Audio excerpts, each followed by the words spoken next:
பரார்த்த கிரியை. பரார்த்த கிரியை என்பது பிறர் நன்மை கருதிச் செய்யப்படும் ஆலய வழிபாடுகளை குறிக்கும். பரார்த்த கிரியை இரண்டு வகைப்படும். முதலாவது நித்திய கிரியை, தினமும் நடைபெறும் வழக்கமான பூஜையை குறிக்கு.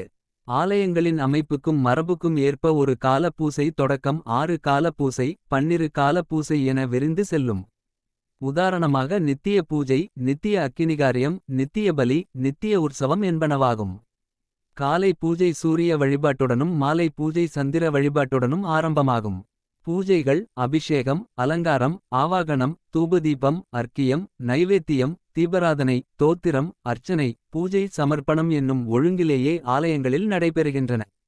இரண்டாவது நைமித்திய கிரியை, நித்திய பூசை வழிபாடுகளில் ஏற்படுகின்ற குறைகளை நிவர்த்தி செய்வதற்காகவும் விசேஷமான காரணங்களுக்காகவும் குறிப்பிட்ட நாட்களில் நடைபெறும் சிறப்பு பூசைகளாகும்.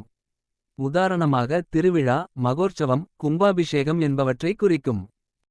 ஆன்மார்த்த பூஜையானது கிணற்று நீரை வாளி கொண்டு அவரவர் வீட்டுக்கு இறைப்பது போலவும்.